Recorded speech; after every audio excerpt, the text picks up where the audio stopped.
Dumating na si FPRRD sa The Hague, maghahating gabi kagabi, oras sa Pilipinas. Sundan sa ulat ni Jeric Pasilyao. I am about to land sa Hague. Galing ako Dubai.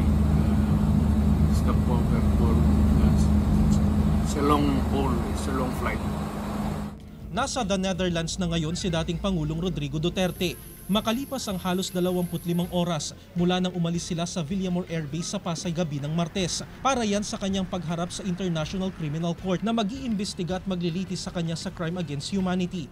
Alas 8 ng umaga kahapon oras sa Pilipinas, nag-stop over ang kanilang eroplano sa Al Maktoum International Airport sa Dubai para mag-refuel. Doon nakausap pa ng dating presidente ang kanyang anak na si Veronica base sa kanyang post sa Instagram. Naglabas din ng mga litrato si Senator Bongo ng mga kuha ni Duterte habang nasa Dubai. Ang dapat panandali ang layover, inabot ng halos 8 oras bago muling bumiyahe patungong the Netherlands. Bago mag alas 4 ng hapon, oras sa Pilipinas, lumipad sina Duterte papuntang the Netherlands. Sa gitna ng mahabang biyahe, pagtitiyak ni Duterte. Okay ako.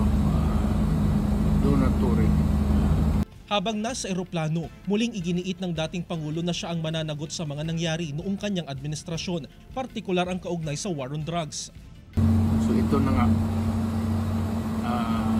for all of the whatever happened in the past,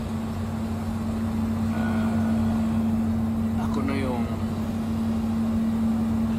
nag-fraud sa ating law enforcement pati military. Sinabi ko na I will protect you and ako ang managot sa lahat. 5:54 PM sa Rotterdam umagahating gabi sa atin. Lumapag sa Rotterdam The Hague Airport ang eroplanong lula ng dating Pangulo. Doon na rin siya itinurn over sa ICC. Ayon sa isang source, humiling ang pamilya Duterte na alalayan ng Embahada ng Pilipinas sa the Netherlands sa kanyang pagdating roon. Pero tinanggihan yan ng ICC dahil anila sa isyu ng seguridad. Pasado alas 2:30 ng madaling araw kanina. Nadala na ang dating Pangulo sa detention center ng ICC sa The Hague. Sinalubong siya roon ng mga taga-suporta, maging ng mga kritiko. Ano man ang mangyari, tatanggapin daw ito ni Duterte. This will be a long legal proceedings. So be it. Kung ganun ang destiny ko. Salamat. Jeric Pasilyao, 1 North Central Luzon.